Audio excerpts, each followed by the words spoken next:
የሌለበት ዓለም እንደነበረ ምንም ሳይወሳ በዚህ ዓለም ላይ ካለው خلق ሳይጠራኩ የሰው ዘር ሳይኖር የነበረ ዓለም ነበረ ከዚያ በኋላ ነው የመጣው የሆነ ጊዜ ተፈልጉ ኢኒ ጃኢሉን ፊል አርዲ ኸሊፋ ለመላእክቶች قالوا أتجعل فيها من يفسد فيها ويسفك الدماء ونحن نسبح بحمدك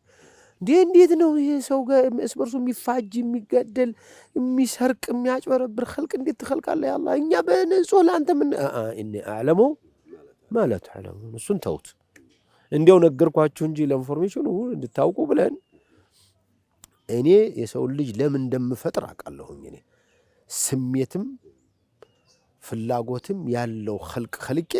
ስሜቱን አሸንፎ ለኔ የሚገዙ ባሮች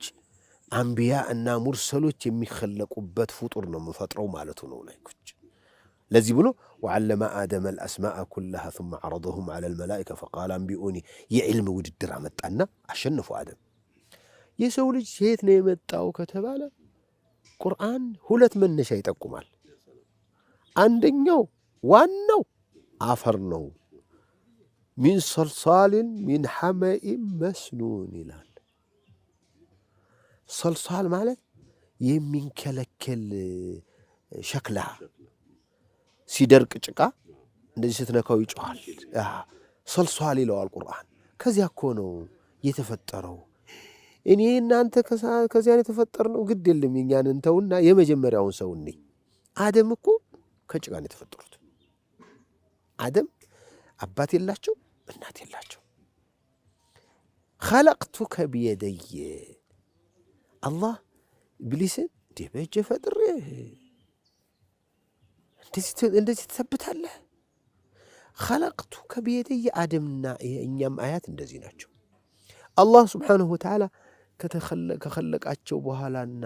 ወደ እንትን ከሄዱ ወደ መውለድ ከመጡ በኋላ ያለውን ደሞ የኛን አፈጣጠር ሲነግረን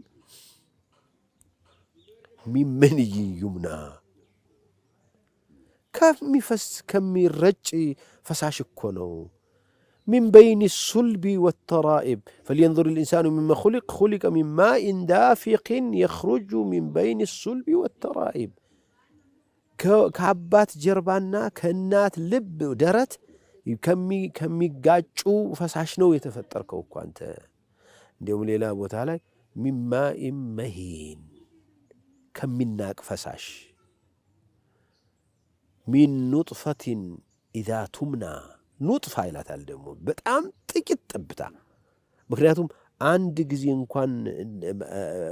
እናት ማህፀን ላይ የሚፈሰው ፈሳሽ በሙሉ እኮ አይደለም አንዲት ወይ ሁለት ተሯሩጠው እኩል ከደረሱ መንታ ይሆናሉ ሶስቱም ከደረሱ እኩል ይሆናሉ ከዚያ በኋላ ዝግ ነው በሺ የሚፈጠር የሚሆን ዘር አለ እዚያ ውስጥ አንዷን ነው የሚያደርገው አላህ